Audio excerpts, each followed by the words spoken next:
पाकिस्तान का सबसे लाडला जो बच्चा है ना वो कश्मीर है। इस रोड पे जहाँ पे खून ही खून है, गोलियां मार रहे हैं हमारे भाइयों को, ये हमारे ही अपने ही भाइयों पे चला रहे हैं।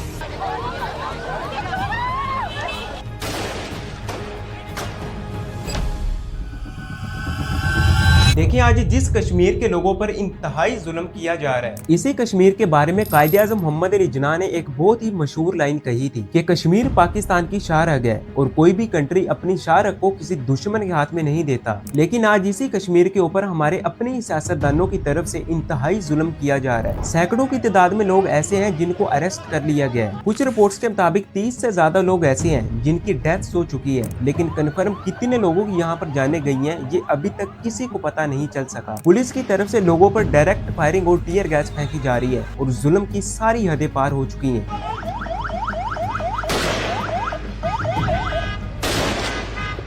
ये हमारे ही अपने ही भाइयों पे चला रहे हैं।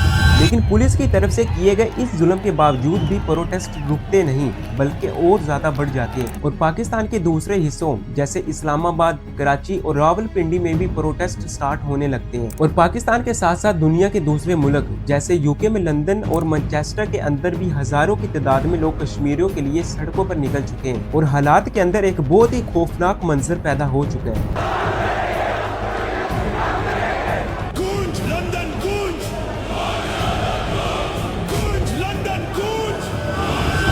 कश्मीर के अंदर हो रही इन सारी चीजों के पीछे एक ही रीजन है, कश्मीरियों के हकूक। यानी देखा जाए तो पाकिस्तान का दूसरा सबसे बड़ा डैम यानी मंगला डैम आजाद कश्मीर के अंदर मौजूद है, लेकिन इसके बावजूद भी वहाँ 100 में से 96% लोगों को इलेक्ट्रिसिटी लोड शेडिंग का सामना करना पड़ता है। इसके अलावा लाखों कश्मीरी ऐसे हैं जो कि अपने माँ बाप और फैमिलीज को छोड़कर बाहर के मुल्कों में जा चुके हैं क्योंकि कश्मीर के अंदर उनको रोजगार नहीं मिल रहा। और बहुत सारे लोग तो ऐसे हैं जो कि इल्लीगल यानी डंकी लगाने के लिए भी तैयार है। यानी अगर आपको याद हो तो 14 जून 2023 वाले दिन एक कश्ती डूबी थी समुद्र के अंदर जिस पर सैकड़ों लोग डंकी लगाकर जा रहे थे इटली की तरफ। आप सुनकर हैरान हो जाएंगे कि उस कश्ती के अंदर 30 लोग ऐसे थे जो आजाद कश्मीर के अंदर रहने वाले थे और वो सारे के सारे डूबकर मर गए और आज तक उनकी बॉडीज भी नहीं मिल सकी। और ये सब कुछ हुआ था बेरोजगारी की वजह से। और इसके बावजूद भी वहाँ महंगाई, करप्शन, एजुकेशन और इंफ्रास्ट्रक्चर इन सारी चीजों का भी बहुत बुरा हाल है। तो इन सब चीजों से तंग आकर जब जुल्म की इंतहा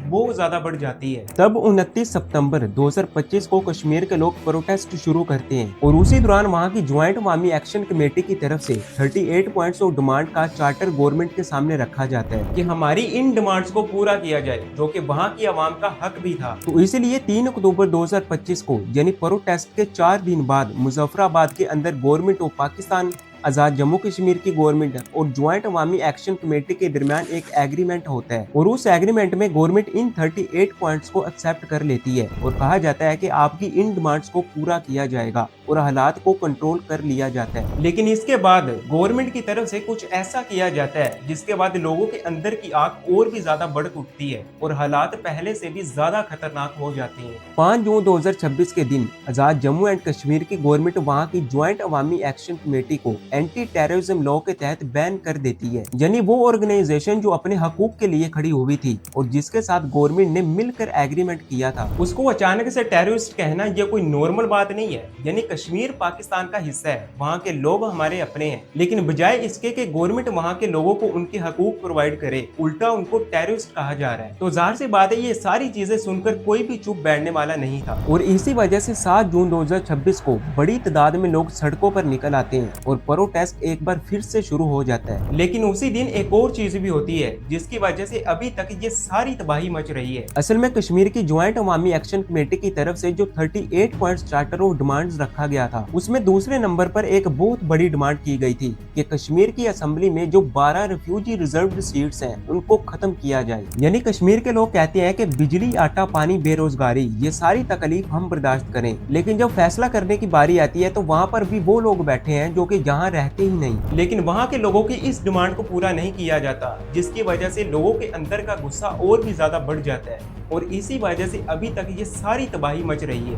From violent clashes to internet blackouts. The clashes have been between the security forces and a group called the Jammu Kashmir Joint Awami Action Committee, or the JAAC.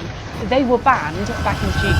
तो देखिए, इन सारी चीज़ों का सलूशन लोगों को अरेस्ट करना, उन पर गोलियां बरसाना, जुल्म करना, या फिर जो लोग अपने हकूक के लिए खड़े हैं उनको टेररिस्ट कहना, ये नहीं है। बल्कि एक टेबल पर बैठकर मिलकर आपस में बात की जाए, कश्मीरियों को उनके हकूक दिए जाए, उनकी बेसिक नीड्स पूरी की जाए, क्योंकि कश्मीर के रहने वाले लोग भी हमारे अपने हैं, और वो सिर्फ इस साल ही नहीं बल्कि बहुत सारे अरसे से इन सारी तकलीफ को बर्दाश्त करते आ रहे हैं। तो इसलिए ये हमारा हक बनता है कि हम उनके हकूक के लिए आवाज़ उठाएं, ताकि कश्मीरियों को उनके हकूक प्रोवाइड किए जा सके। पाकिस्तान जिंदाबाद, कश्मीर जिंदाबाद।